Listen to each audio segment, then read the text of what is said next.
Now that the NBA playoffs is done, every basketball fan turns their attention to the NBA draft. Although there isn't much hype around this year's draft, there is some good talent, and I will be predicting the top 10 picks for the 2024 NBA draft. Let's not waste any time and get right into it, starting with pick number 10. With the 10th pick in the NBA draft, I have the Utah Jazz selecting 6'6" guard Stephon Castle. He played a huge role in UConn's historic March Madness run this year and looks pretty NBA ready considering he's only 19. He's especially good at being able to play both guard positions effectively. For the most part, he excels offensively. He's a reliable scorer from all areas of the court, possessing a quick first step, solid ball handling skills, and a smooth jump shot. His ability to create shots for himself and his teammates still needs work, but it isn't terrible. He's not great defensively, but he does have the athleticism to develop that with NBA training. Other than defense, he still needs to refine aspects of his game, mainly when it comes to decision making and shot selection. Like many other young guards, he will need to keep developing his playmaking skills and defensive consistency to thrive at the next level. Last season with UConn, Castle put up 11 points, 5 rebounds, and 3 assists per game on 47, 27, and 75 splits while earning recognition as one of the best prospects in his class. For the Utah Jazz specifically, Castle is a potential option due to their need for backcourt depth and offensive firepower.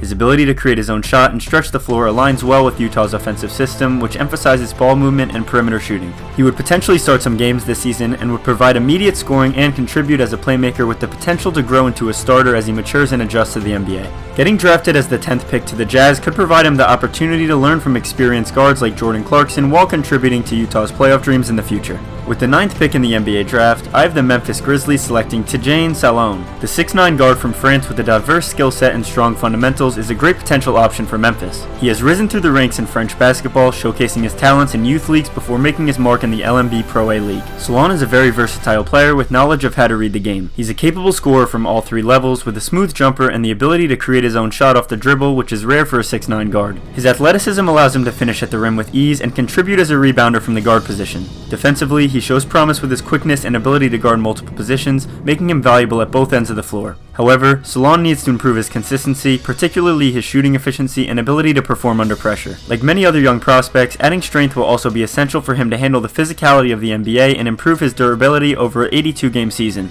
He averaged 9 points, 4 rebounds, and an assist per game on 37, 33, and 77 splits. I can't see him starting anytime soon, but Salone would be great off the bench for the Memphis Grizzlies. He fits with their play style and their emphasis on versatile perimeter players who can contribute on both ends of the floor. With development, he does have potential to start for the Grizzlies, or at least be a great trade asset for them in the future, but for now he would offer more depth as they continue to build around their young core of Ja Morant and Jaren Jackson Jr. With the 8th pick in the NBA draft, I have the San Antonio Spurs selecting Nikola Topic, who is probably the 1,000th Serbian named Nikola ever drafted. The 6'5" guard stands out for his ability to score inside the paint and set up his teammates. Known for his playmaking and court vision, Topic is a great floor general capable of leading an offense. He's an especially good shooter from mid-range, adding versatility to his offensive arsenal. He's not a great defender, but playing alongside Wemby would take a lot of that pressure away defensively. Topic does, however, face challenges with consistency, especially on threes, which is crucial for adapting to the NBA's pace. Physical development is another area of focus as he transitions to the league, needing to add strength to compete at a high level. Improving defensive techniques like on-ball pressure and lateral quickness would allow him to hang with the best guards in the NBA. This season for Mega, Topic averaged 18 points, 4 rebounds, and 7 assists per game on 67, 26, and 86 splits, which is pretty solid. He just needs to improve that 3-ball a little bit. For the Spurs, Topic is a potential fit as they're looking for more versatile guards who can facilitate offense and contribute defensively. To start, Topic would likely contribute as a playmaker off the bench, providing scoring and some extra depth. However, with refinement and time, Topic has potential to evolve into a starter for this future contender of a team, making the Serbian Michael Porter Jr. a promising prospect for the Spurs with the 8th pick in this draft. With the 7th pick in the draft, I have the Portland Trail Blazers selecting Ron Holland. He's a dynamic 6'8" forward who's insanely athletic and can get buckets at will. This past season in the G League, Holland showcased a blend of agility, scoring, and defensive versatility that drew attention from NBA scouts. His athleticism allows him to excel easier than most with almost everything, particularly in finishing around the rim. However, athleticism does not last forever and he's not a consistent shooter at all. This year he put up 19.5 points, 7 rebounds and 3 assists, and 2.5 steals on 44, 25, and 76 splits. His ability to impact games on both sides of the floor makes him a valuable prospect for teams who need versatile forwards such as Portland. For the Trailblazers, who are a team in search of athletic wing players who can defend multiple positions and provide scoring depth, Holland seems like he would be a great fit. I don't think he would start for Portland this season over Jeremy Grant or Shaedon Sharpe, but he will at least be at the front of the bench for sure.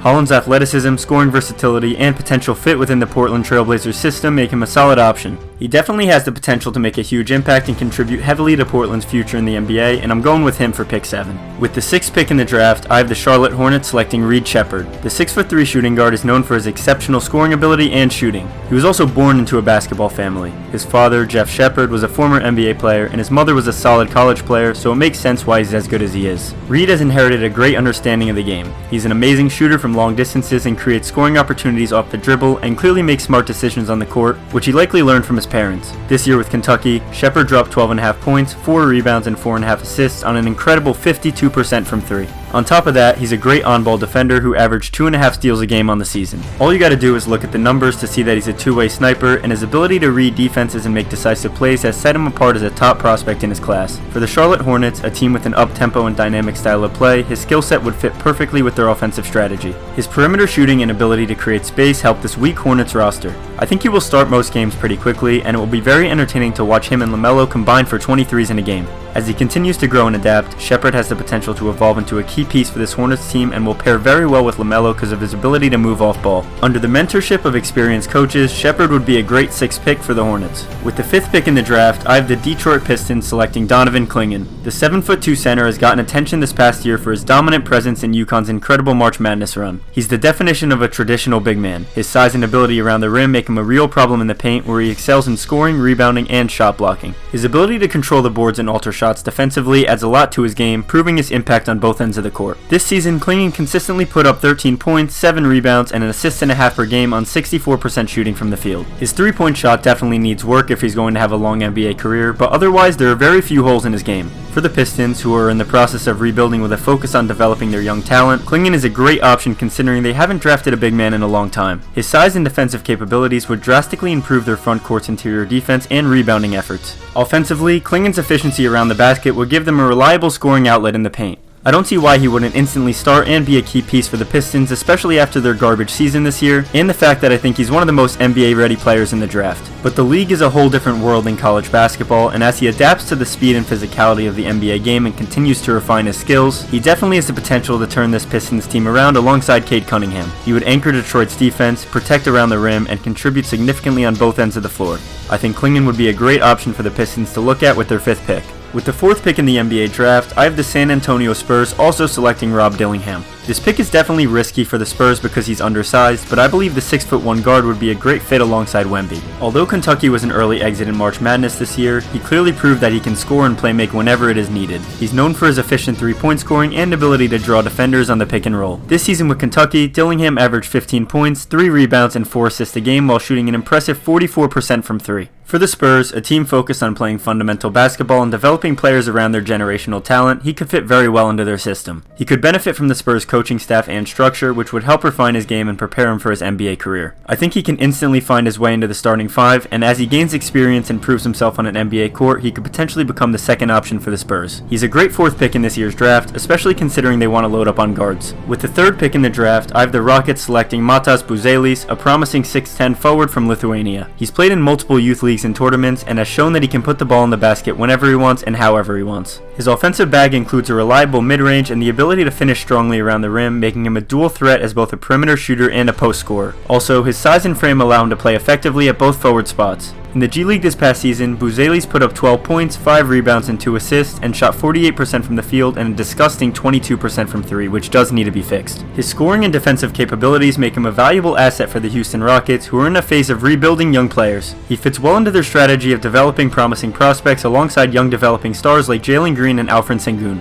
Initially, Buzelis would probably start his NBA career as a bench player, and as he gains more experience and adjusts to the speed and physicality of the NBA, I think he will be used much more, so I don't expect great things from him right away. He has the potential to carve out a significant starting role on the Rockets, and to sum it up, his scoring versatility, defensive potential, and fit within the Houston Rockets' future makes him a great 3rd pick in this year's draft. With the 2nd pick in the draft, I have the Washington Wizards selecting Zachary Rissacher, the 6'9" forward who also happens to be from France, no surprise there. Known for his sharpshooting and advanced basketball IQ, he brings a valuable skill set to the table. His ability to knock down three-pointers pretty consistently and make smart choices with the ball makes him a huge asset on offense. His size and understanding of the game will also also allow him to contribute defensively, where he can guard multiple positions pretty well. This season playing in the French League, Sarr showed his skills, averaging 10 points, 3 rebounds, and an assist a game on 44, 35, and 74 splits, but shot a crazy 56% from 3 through 17 games in the Euro Cup this past year. He proved he can create space and find open shots, and his shooting accuracy and ability to space the floor could significantly benefit the Washington Wizards, providing them with another scoring threat from the perimeter. In today's NBA, where outside shooting is crucial, his skill set fits well with the Wizards' offensive style, which emphasizes ball movement and perimeter scoring. He will probably come off the bench, especially considering he most likely will not be better than Kyle Kuzma or Denny Avdija this year. However, he can still provide instant offense and shooting efficiency to the Wizards' second unit and definitely start some games. His ability to stretch the floor would open up driving lanes and create better spacing for the team. Also, his basketball IQ and defensive versatility is exactly what this team needs, considering Jordan Poole is the face of their franchise. Sarr will add much more needed depth and will be a reliable option to improve their efficiency, and is a great second pick for the Wizards. And finally, with the first pick in the 2024 NBA Draft, I have the Atlanta Hawks selecting Alexander Sarr. I don't know what France is putting in their food, but this is the second year in a row they have a 7-footer being projected first overall. The 7'1" center has got a lot of attention playing for the Perth Wildcats in Australia. Known for his athleticism and versatility, Sarr has shown promise as a rim protector and a capable scorer. He possesses the ability to defend multiple positions effectively thanks to his agility and size. Offensively, Sarr has a developing shooting touch and a knack for finishing around the basket, although his consistency and decision making still need some serious improvement. During his time with the Wildcats, Sarr put up 10 points, 4.5 rebounds, and 1.5 blocks per game, but did so on 50% from the field and a rough 28% from 3.